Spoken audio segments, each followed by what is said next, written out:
Hey, everybody. It is me, Alviana Brewster. I am the CEO and the founder of Black Nurse Entrepreneurs.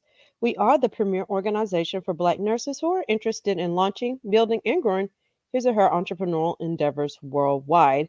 So, this month we've been focused very heavily on pivoting in business. If you've been in business long enough, then you know that there's a time where you will potentially either you've been through a pivot or you're about to hit one, or I need to prepare you and let you know that if you stay in business long enough, it's gonna happen.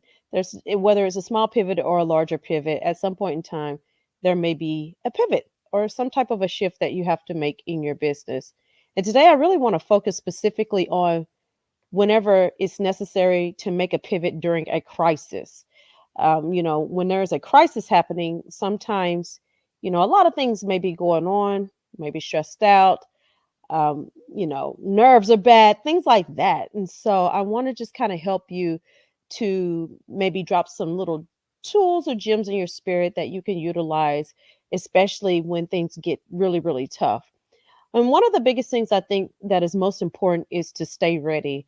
I literally watched my mentor and coach have to make a pivot during his last conference. He throws a conference every twice a year, and he's been doing it for many years. And it's a well-oiled machine, or at least it appears like it is a well-oiled machine from our standpoint. Now, me as someone who has thrown conferences, I know that there's a lot of work that goes on behind the scenes that people are not really aware of. But one thing that I can admire from him is I believe that they have the people in place, the operating procedures, operating managers, him as a CEO. Now processes in place. They have resources in place. And so when it was necessary for him to make a crucial and critical pivot during the middle of the event still went on without any issues from what we could tell. And he was able to effectively pivot really quickly. And to just give you an idea of what that pivot looked like, he had a celebrity actually that was supposed to come and speak, and that celebrity could not make it because of an event that was happening locally. And so because of it, he was able to leverage his relationships, leverage his team, leverage the processes that they've had in place, and be able to get another really high profile speaker to take the place of the original person. And it went off just fine. Us as attendees were satisfied, and it turned out to be a wonderful um, conference, and we all feel like we got what we needed. But that's a perfect example of someone having to pivot during a crisis, but because he had his ducks in a row, I believe that that pivot still went as smoothly as it possibly could. And so I really want to emphasize to each of us is to try to stay ready, making sure that our team is running smoothly, the processes are in place. We think about some backup ideas just in case. And we stay cool. At the end of the day, it's business. A lot of us are in business and we understand that things happen, but you stay cool, keep your calm, and pivot in excellence. Another really important pivot that I want to just really focus on as I'm talking to you guys today is the COVID-19 pivot. Most businesses had to pivot in some form or fashion during COVID. And I think that is one of the most relatable pivots that a lot of us, either us as consumers or us as business owners, recognize that there is a major shift that had to happen within this country. And so, as I'm dropping these gems, I want you to just kind of think about what we had to do during COVID, all of the things, the changes in the adaptations, the pivots that we had to make during that season in order for us to stay afloat, really, as a country. And so, my first part of this is I want you to really understand the nature of a crisis. So, when a crisis hits you, you got to be cognizant of really what is going on, right? Is this going to affect us financially? Is it going to affect our brand? Is it going to affect our customers and how we deliver products or services to those customers? Like, really understand the nature of the crisis because it may require a different type of pivot, right? I also want you to think about the challenges that maybe you're going to be facing and what type of long-term impact that these challenges could have. And that way you're able to kind of plan, maybe ward off some of the things that could be up ahead, and really just try to make the pivot as smooth, just really as smoothly as possible.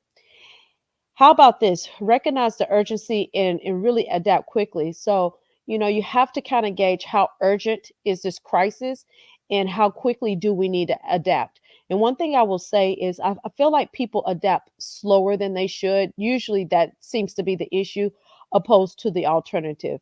And so we really want to make sure that we are identifying, strategizing, and making changes as quickly as we possibly can to limit the impact or the severity. Also, it's a great time to really reevaluate your business model. And sometimes during a crisis, the business model that you have may no longer serve the clientele. Or, you may have to think about this. First and foremost, let's just say it like this. You want to identify your strengths and your weaknesses, making sure you understand what it is that you and your team do best and what it is that you guys have some challenges with, right? And that'll help you to understand how you can reevaluate that business model, because really it's important during a crisis to really lean into the thing that you really do really well, but also to recognize the things that you guys are maybe struggling with or challenges. Because I think that when we ignore those things, they tend to amplify. So we want to make sure that we're looking at both and evaluating both effectively. During this type of a crisis, it may require that you consider alternative streams of income or even an alternative market. Sometimes our target audience has to change in order for us to survive a crisis and to make a pivot necessary. So you may have to switch and change who you serve and how you serve them. Also, think about this too.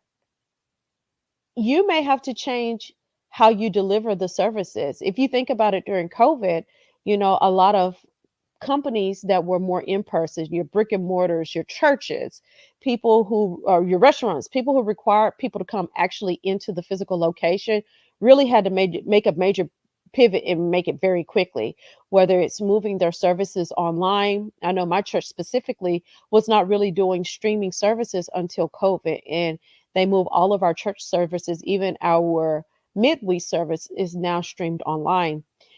A lot of restaurants were doing to go orders only, curbside orders. They were doing drive through orders only. They were even packaging. I know there was actually this restaurant locally to me, and they were packaging up. They had like bundles.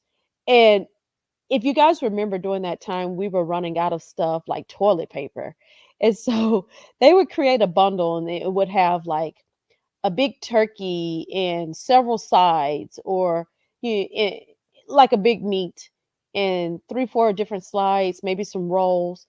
And then it would have a couple of rolls of toilet paper, because you got to think about it. The restaurant doesn't need the toilet paper. Nobody's even coming into the restaurant. And there was a need. And so they kind of actually used it as like a lead generating thing. Like it was like a little lead magnet. And they were posting on social media, like, we have these bundles in these packages. And oh, by the way, we have toilet paper where the next man doesn't necessarily have toilet paper. And so some restaurants were actually doing that, which was very creative and innovative. And honestly, that leads me to my next point is during a crisis situation, it may require you to really think outside of the box. Like you have to innovate and come up with some new solutions and new ideas and test them out and see if they actually work. And so that, in my opinion, was an innovative, creative way in order to still stay afloat, market your food, market it in bundles and packages, and then also include toilet paper as a way to get people in there. And I also believe on the other side of innovation is quick implementation. Like I said earlier, we tend to be slower in adapting and making changes and then implementing those changes. And so we have to recognize that in a crisis situation, the urgency of it may really warrant us to make quick decisions and implement as quickly as possible. Another thing I want you to really pay attention to is as you are making changes and having to maybe take a different step or a different approach, that you still continue to communicate effectively with your customer base. The fortunate thing about our customers is they like, know, and trust us. And oftentimes, if you're open and honest with them, they will ride with you to the end. And, people are people and they understand that we go through situations. And 9 times out of 10, if you are really prioritizing communicating with them and really keeping them in the loop of things, then they will understand and continue to support your business. Or at least I feel like the majority of them will. And, if you have to make a serious pivot, maybe in your target audience, then maybe they will refer other people to you. It's all about building relationships and being a person that people genuinely like, know, and trust. Okay. Think about how you can reallocate your resources strategically. You may have to reallocate your money, your staffing, your funds. You may have to reallocate your supplies or resources and things like that. You want to make sure that you're actually sitting down and really thinking it through strategically, looking at your numbers, looking at the finances behind it, looking at your team and um, their strengths, their weaknesses, their challenges, and things like that, and making sure that you reallocate these things in a very strategic way. During this time, it may be challenging. If you think about during COVID, a lot of people, we really all were struggling and suffering, honestly. And a lot of people were sick themselves or had loved ones sick. Some people may have lost their loved ones or friends and things like that. And so, during a tough time like this, it's important for us to still try to stay as resilient as much as possible and as positive as much as we possibly can. And I know that's hard because, when you're thinking about something as serious as COVID was, or even like the financial crisis that happened around 2008, it is hard when you're losing so many things so quickly all around you. It's very hard to stay resilient. But understand that God is with us, and that I think that the businesses that weathers the storms typically are the ones that really survive. Really, business sometimes is really about survival, getting through those tough times and making it on the other side. And I think too, just how we think and the things that we say are so important in helping us to stay positive. And us as the leaders have to understand that we have a team that's looking up towards us. And so, in order to really get their buy in into whatever you're pivoting towards, you really have to pour into them and help them to stay positive and understand why it is they come to work and why it is they support this company.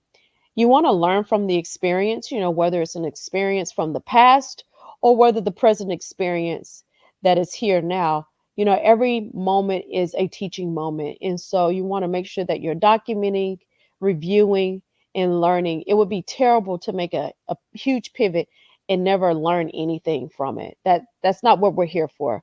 Um, the so-called losses that we think that we're going through are really opportunities for us to really learn something new. Okay. And then the last thing I just wanted to talk about really quickly is just the mental and emotional resilience that it takes. But I also want you to be extremely mindful of the mental and emotional care. Things are tough. Life is very tough. Business is very tough. And then when you put them together, it makes things even more challenging. But it is important to take care of yourself. During tough times, if you need to take a step back in order to take leaps forward, then do that. If you need to go into your prayer closet, you need to surround yourself with prayer warriors. If you need to go outside and scream and kick and yell, whatever that looks like. It is necessary for us to make sure that we're trying to protect our mental and emotional health. And it takes some resilience, but understand that these moments will make you stronger and you will survive. So, bottom line is this: pivoting during a crisis is probably going to happen at some point in time during your business. I hope the things that I've shared with you today will help you to be able to make those changes and make them quickly. Just remember that you're in business for a reason. The people that you love and support and that you take care of, hopefully in return will do the same for you.